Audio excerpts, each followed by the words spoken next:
Jinks! Truck stop!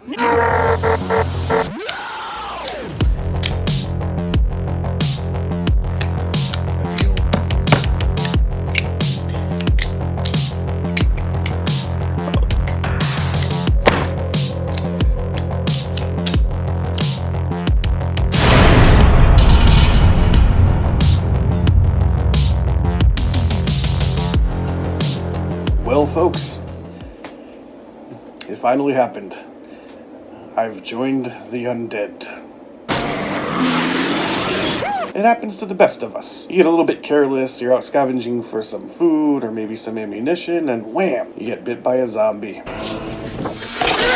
And then you become one. But you know, it's really not that bad. Think about it. You don't have to worry about working. You don't have to worry about money. Nobody cares about politics or religion. Hard to imagine. Well, it's easy if you try, Dick. You basically spend your day hiking the countryside, or maybe once in a while you wander into a city. The undead life is great. Becoming a zombie, I think it's the best thing that's ever happened to me. So I can understand why so many of us keep trying and trying to convince the living to become one of us. But we all know what happens.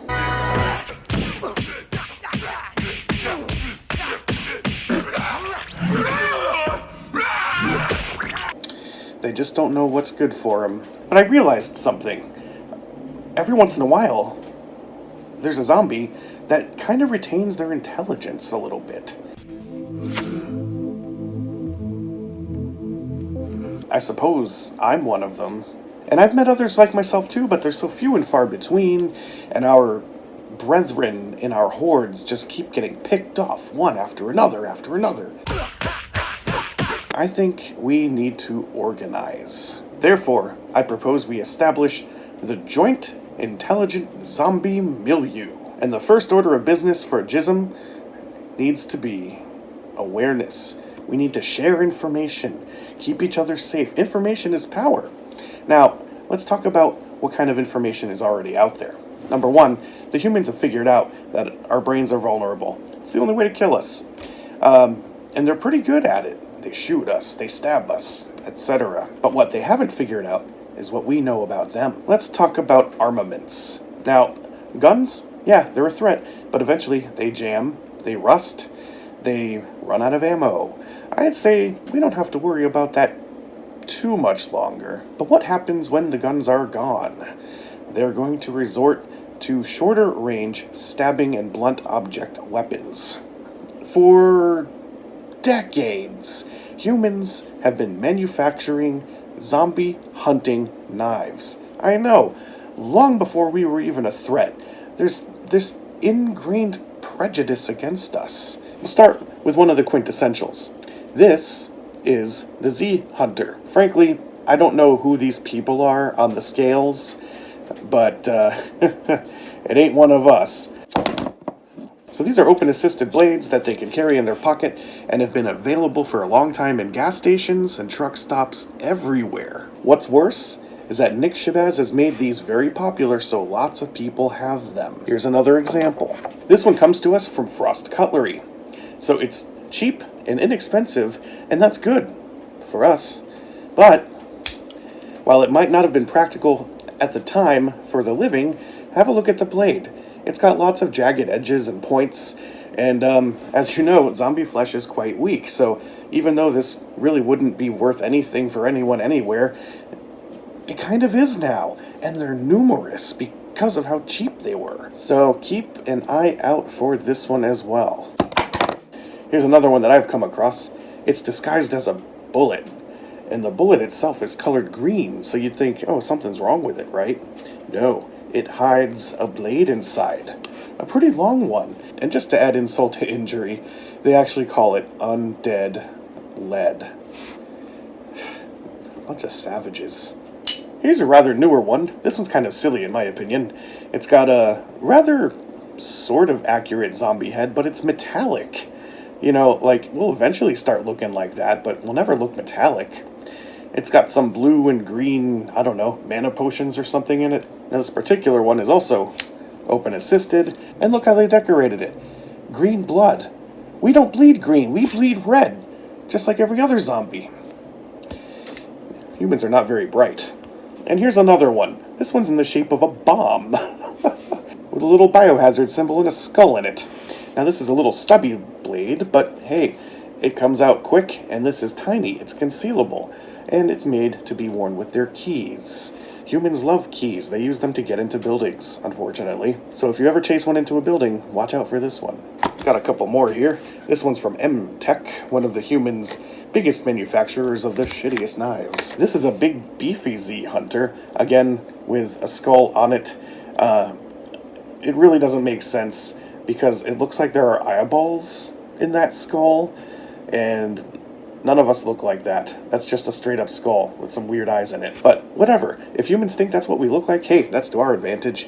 They'll misidentify us. This particular one has a little tiny itty bitty flipper tab all the way up here to swing out this big beefy blade. And for whatever reason, they stamped out a skull into the blade. Before the zombie apocalypse, that would be a ridiculous thing, but now it's just something for more of our flesh to get caught on. It's got a big beefy handle that's easy to hold on to, which is, again, kind of puts us at a disadvantage, but you just got to be aware of what's out there.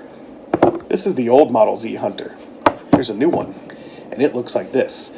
This one you have to really be careful about because it comes in different colors, and it's mostly black. Really, really look out for these bright colors contrasting with that black foreground. And again, it's got an extremely impractical blade, and it's quite insulting. I mean, these humans are straight up racist against zombies, I think. Even before we existed. Then we have this one. This is called the Zombie Nick. This one is especially dangerous because it is a throwing knife, and it is heavily skeletonized. Again, with the green blood. Why? But this one is perhaps the most insulting because of what's on the sheath. What the fuck is that even? Now I want you to take images of all those knives, spread them to your mindless horde, and be aware of the one advantage we have. And that is the humans were dumb enough to color all of these in a bright color, neon green. It's so easy to spot. If you look into a crowd of humans and you see this color, be aware that they're going to have those close proximity stabbing weapons. Now, there are a couple other varieties of horror-themed knives that very often get grouped in with Z Hunters. So, just to raise awareness of those, I'll show you a couple of them.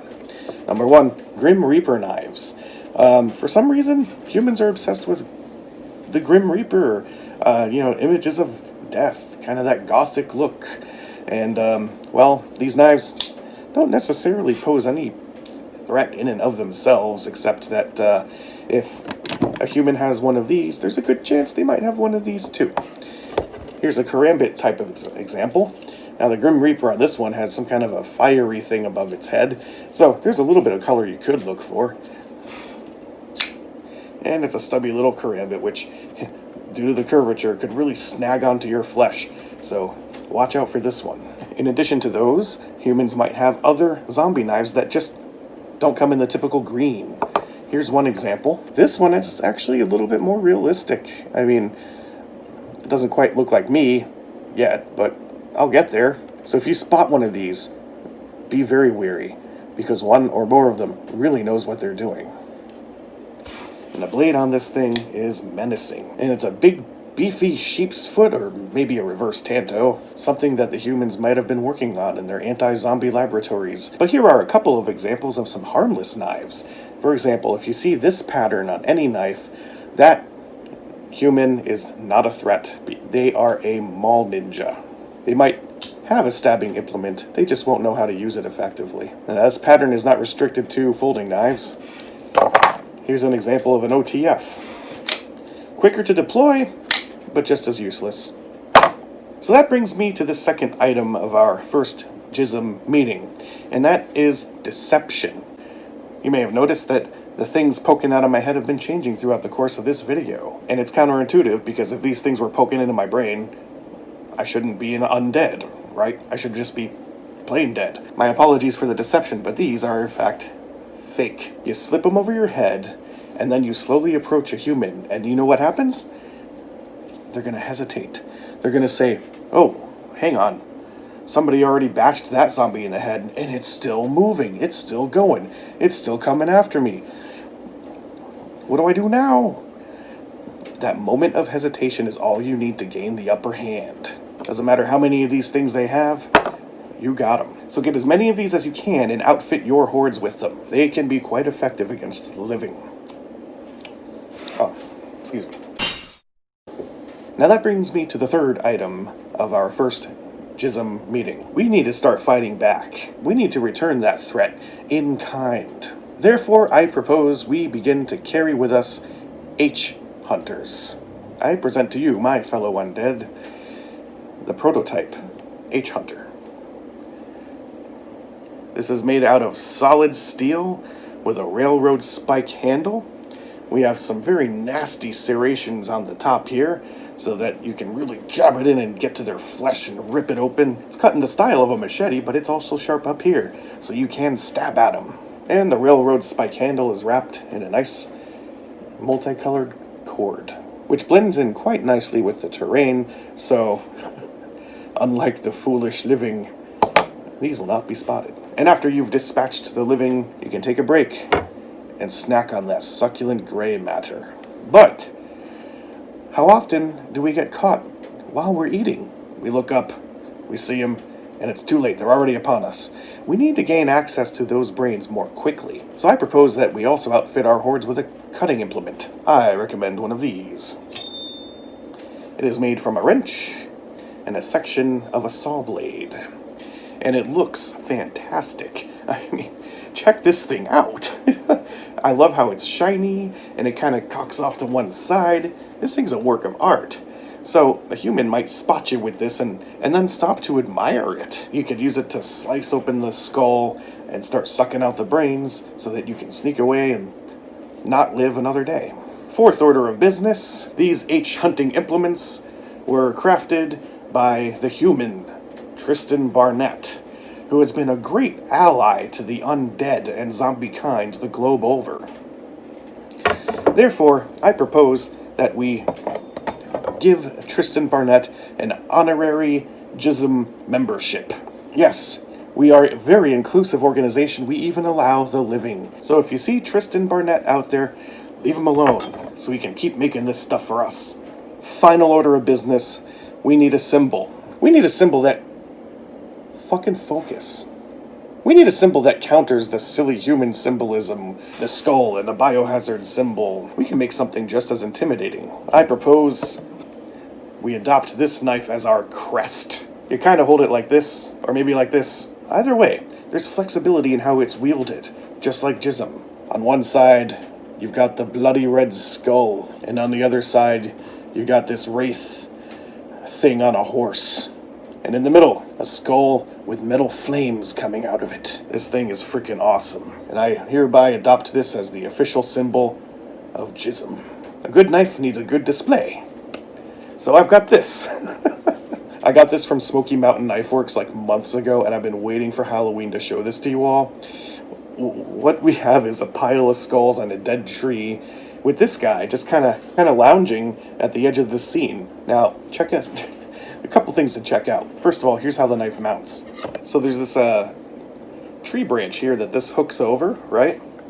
And then the other side pokes down into this guy's eye. Look at this poor bastard. Right into his eye socket. I love it. But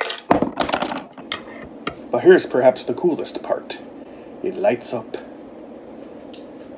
Well, now it's kind of hard to see what's going on, but you get green,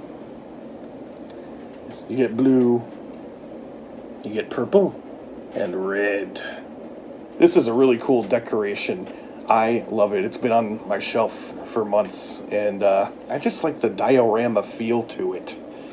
It's ridiculous and mall ninja as hell, but hey, where else are you ever going to see something like this?